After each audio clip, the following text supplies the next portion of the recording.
Meus queridos, a paz do Senhor, mais uma vez estamos em nosso programa Direto ao Ponto para tratarmos sobre o terceiro tópico da segunda lição, tá certo? E anteriormente nós tratamos sobre o primeiro tópico falando da segunda viagem de Paulo, não é? E do assunto tratado com os apóstolos, dos judaizantes. No segundo tópico, tratamos sobre o seu retorno, né? E ali com os irmãos na Galácia, ele ficou surpreendido, porque os irmãos haviam se desviado tão facilmente. E ele fala sobre um outro evangelho, né? Lá em Gálatas, no primeiro capítulo. E ele vai dizer que esse outro evangelho é anátema. Não é? E quem levava esse outro evangelho eram pessoas que se diziam enviados, quando na verdade eles não tinham autorização pelos apóstolos de pregar o evangelho. E nós chegamos ao terceiro tópico da nossa lição. O terceiro tópico tem como tema a tendência judaizante hoje, né? Aqui finalizamos a nossa segunda lição no nosso terceiro tópico, né? E o primeiro subtópico vai falar sobre os evangelhos, né? Ou o evangelho, né? Pregado por Paulo e Pedro. Veja o que diz aqui. O evangelho é um só, né? Ou seja, não são os evangelhos, mas apenas um evangelho, né? O evangelho de Pedro e de Paulo, também chamado, respectivamente, de evangelho de circuncisão e da incircuncisão, né? Enquanto Pedro, ele estava inclinado à pregação do evangelho aos judeus, Paulo aos gentios, né? E o Senhor havia dito isso a Ananias, quando no capítulo 9 de Atos, o Senhor se encontra com Paulo, né? E não que o Paulo não tivesse a autorização de Deus e a autoridade de pregar aos judeus, porque quando Deus fala com Ananias, ele vai dizer aos gentios, aos reis e aos filhos de Israel. Mas Paulo, ele teve essa missão, né, dada por Deus para pregar o evangelho aos gentios e pregar o evangelho sem a necessidade da circuncisão, não é?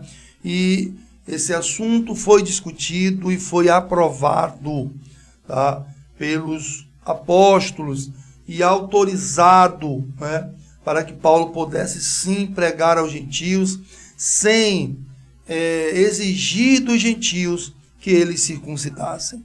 Inclusive ali estava Tito, um grego, com Paulo, né, que se manteve incircunciso, mas um servo e um cristão, um homem de Deus, tá? E aí Paulo vai pregar dizendo que a incircuncisão nada é, assim como a circuncisão. Nós veremos isso daqui a pouco, tá? E o Pedro pregava aos judeus, tá? Mas nem por esse motivo eram evangelhos diferentes, mas sim o mesmo evangelho, tá certo? Nós vamos entender isso no seguir desse terceiro tópico, tá? O segundo subtópico vai dizer que existia aqui um perigo na doutrina dos judaizantes. Nós já falamos sobre esses judaizantes, não é?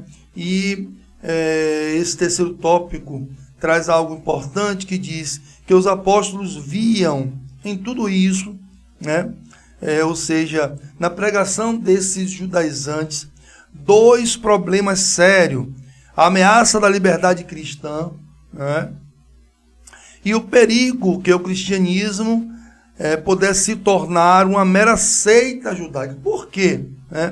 Porque esses judaizantes colocavam a lei como um complemento da obra que Jesus efetuou no Calvário. Isso não é verdade, não é? E por esse motivo é que Paulo foi dizer aos Gálatas que eles pregavam um outro evangelho, porque a lei não era um cumprimento da obra do Calvário, tá certo? Então, por esse motivo, Paulo os amaldiçoou. Gálatas 1, do 8 ao 9, tá certo? Então, é importante entender essas questões, a questão da circuncisão, a questão da incircuncisão, a questão do posicionamento do Paulo, do Pedro e dos demais apóstolos, não é? Enquanto esses judaizantes se diziam enviados por Jerusalém pelos apóstolos e não eram, o que acontece muito atualmente, pessoas se dizendo serem servos enviados por Deus e que na verdade pregam um outro evangelho, pregam uma orientação diferente do que as Escrituras nos ensinam. Mas Paulo não. Paulo esteve em Jerusalém, esteve conversando e discutindo com os apóstolos e recebeu a autorização de pregar o evangelho sem a necessidade da prática da circuncisão. Tá bom? E o terceiro subtópico que vai finalizar aqui vai dizer as práticas judaizantes atuais. E veja que eu preciso ler uma parte desse terceiro subtópico. Eu quero ler aqui na íntegra para que não pareça ser algo que eu estou expondo, mas na verdade a lição está trazendo como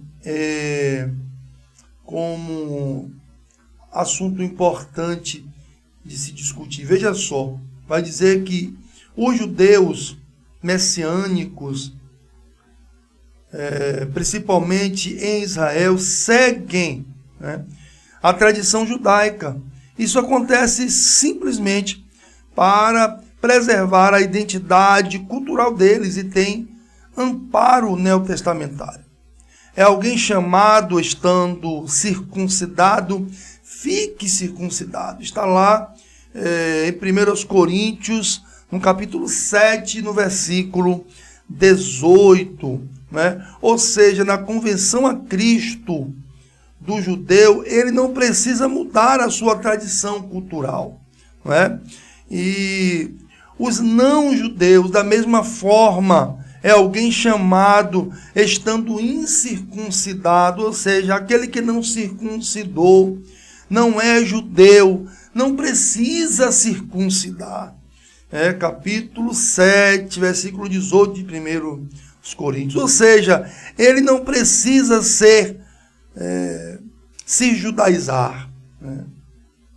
É erro o não-judeu adotar práticas judaicas na liturgia e no dia a dia para imitar o judaísmo. Paulo conclui: cada um fique na vocação em que foi chamado. 1 Coríntios 7, 20. Né? Nós vamos encontrar também em 1 Coríntios 12, 7, que a manifestação do Espírito é dada a cada um para o que for útil. O Senhor nos chama, não é? O Espírito de Deus se manifesta em nós, nos tornando o templo do Espírito, como disse Paulo, para um propósito específico. Paulo, para pregar aos gentios, Pedro aos judeus, né? Paulo aos incircuncisos, Pedro aos circuncidados, não é? E aí Paulo vai dizer: se você não é judeu, você não precisa circuncidar. Mas hoje, atualmente, o que está acontecendo, irmãos, é que pessoas que não são judeus querem adotar, né, a cultura, querem adotar as tradições para dentro dos seus cultos, para dentro dos seus momentos de adoração. Isso na forma, isso na vestimenta. Irmãos, não há essa necessidade. Né? Também não estou aqui dizendo que é pecado essa utilização, né, de vestimenta ou de formas, né, nos seus cultos. Não é